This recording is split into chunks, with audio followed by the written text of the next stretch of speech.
কলা দিয়ে কিভাবে কেক তৈরি করি তা আপনাদেরকে এখন আমি দেখাবো। হ্যাঁ, আপনারা মনোযোগ সহকারে দেখবেন। প্রথমে কলাগুলো হাতে ভালো করে চেপে নরম করে নেবেন, কারণ কলাগুলো শক্ত হলে তো ভালো হবে না।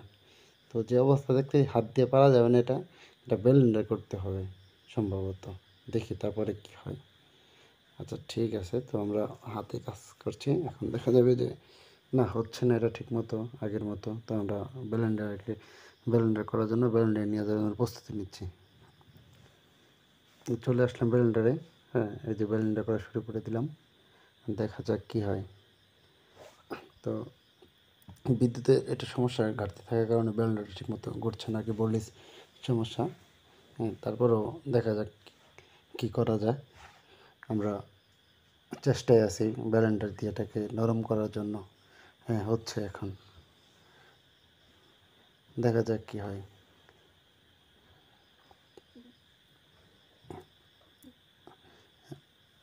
অবশ্যই এই যে ব্লেন্ডার করার পরে একবারে মিশে গেছে এটা। হ্যাঁ, তো ব্লেন্ডার করে নিলে ভালো হয়। এখন আমরা অন্য একটা কাজে যাব। আপনার এটার সাথে তো চিনি মিশাতে হবে। চিনিটা একটা নর্মাল পলিথিনে নিলাম, কারণ কোনো কোম্পানির ব্র্যান্ডের তো আমরা বিজ্ঞাপন করতে পারি না। হ্যাঁ, তো চিনিটা সাদা পলিথিন পরিমাণ মতো আমরা চিনি দিয়ে দিলাম। চিনি দিয়ে এটাকে ভালো করে মাখতে হবে, যাতে করে চিনিটা এটার সাথে মিশে যায়। ঠিক আছে, তো মাখা শুরু হয়ে গেছে। দেখা যাক কি হয়। তারপরে আমরা এটার সাথে আরও অনেক কিছু মেশাতে হবে। যাই হোক, আগে চিনি দিয়েছি, চিনি দিয়ে শুরু করি। এখন ভালো করে মাখতে হবে এটা, যাতে করে চিনিগুলো সবগুলো মিশে যায়, কারণ চিনি এক সাইডে থাকলে আবার মিষ্টিটা বেশি হয়ে যাবে। তারপর দিতে হবে এখানে আটা দিতে হবে। হ্যাঁ, তো আমরা আটা প্যাকেটটা কাটার জন্য অন্য একজনকে দিয়েছি। এখন দেখেন পরিমাণ মতো যতটুকু প্রয়োজন আর কি। তো যারা সবসময় করে তাদের একটা আইডিয়া থাকে যতটুকু দিতে হবে। আমরা মেপে নিলাম না আর কি, এভাবেই। তারপরে আটাটা ভালো করে মেশাতে হবে, কারণ যদি এক সাইডে থাকে তাহলে তো ভালো জাল দিলে ঠিক মতো হবে না। ঠিক আছে, তাহলে আটাটা ভালো করে মাখার কাজ চলছে।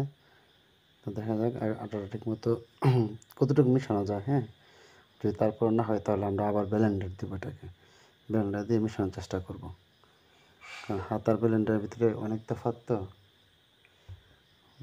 হাতে মাখছে, দেখা যাক কী হয়। তো আপনারা যারা কলা দিয়ে কেক তৈরি করে খেতে চান তারা এভাবে খেতে পারবেন। এটা একটা নর্মাল বিষয়, আপনারা চেষ্টা করলেই পারবেন। ঠিক আছে, তো হাত দিয়ে করছে। এটার জন্য একটা ডিম প্রয়োজন হবে, ভুলে গিয়েছিলাম। যাই হোক, ডিমটা চলে আসছে।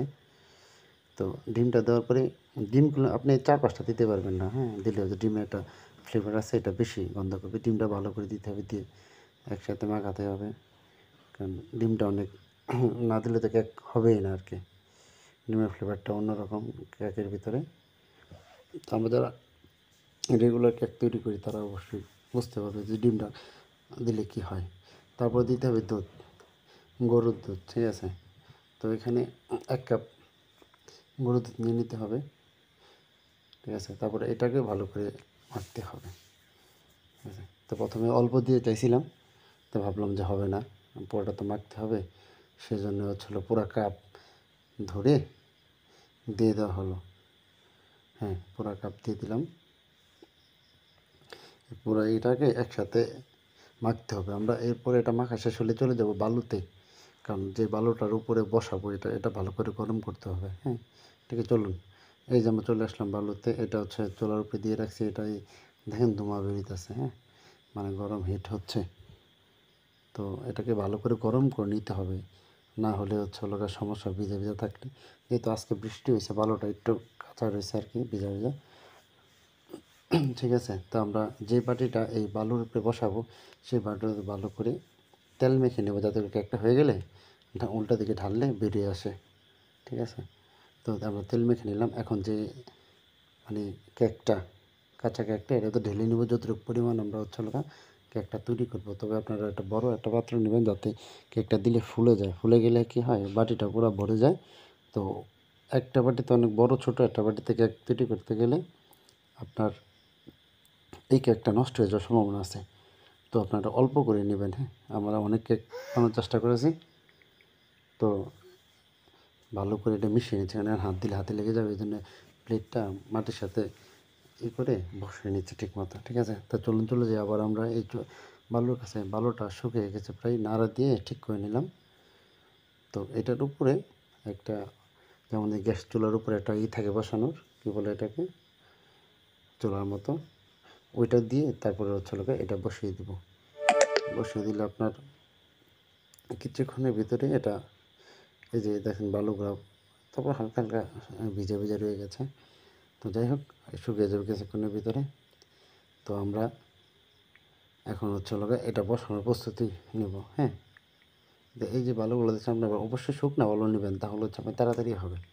ঠিক আছে, তো শুকনো বালু বৃষ্টির জন্য এই যে আমরা বসায় নিলাম। ঠিক আছে, এখন আমরা এটা বসাবো এখানে। ঠিক আছে, তো বসালে কী হবে, আপনারা নিবু একটা আগুনে তাপ দেবেন, ওরা ধরে আগুনে তাপ দিলে নিচ থেকে পুড়ে যাবে। আমরা ঢেকে দিলাম ভালো করে, ঢাকনাটা বসছে না আর কি। হ্যাঁ, যাই হোক, তারপর আমরা অন্য একটা ব্যবস্থা নেব। আমরা এখন ঢেকে দিলাম, আর ঢেকে দিলে কী হবে, তাপটা একটু ভালোভাবে ছড়াবে। হ্যাঁ, তো এইভাবে আপনারা ইচ্ছা করলেই কেক, ঘরে কেক বানিয়ে খেতে পারবেন। আপনার যে কোনো অনুষ্ঠানের জন্য কেক বানাতে পারবেন। কলা দিয়ে অনেক ভালো সুস্বাদু কেক হয়। ঠিক আছে, তো এটা করতে আপনাদের প্রায় 40-50 মিনিট ঢেকে নেবেন, আগুন দিয়ে জাল দিতে হবে। তার 40-50 মিনিট পরে এই দেখেন আমাদের কেকটা হয়ে গেছে। কালারটা দেখছেন, মাঝখানে আমরা আবার কিশমিশ দিয়ে দিয়েছিলাম, তো ওটা আমি ভিডিও করতে পারি নাই। ঠিক আছে, এই দেখেন কত সুন্দর কেক হয়েছে। এটা খেতে অনেক মজা হবে। তো আপনার ইচ্ছা করলেই ঘরে বসে থেকে এরকম সুন্দর কেক বানাতে পারবেন। তো আশা করি আমার এই কেক বানানোর ভিডিওটা আপনাদের অনেক ভালো লাগবে। যদি ভালো লেগে থাকে তাহলে আমার চ্যানেলটাকে সাবস্ক্রাইবার করে যাবেন। সবাইকে ধন্যবাদ। কেকটা দেখতে অসাধারণ, খেতে অনেক ভালো হবে। আসসালামু আলাইকুম।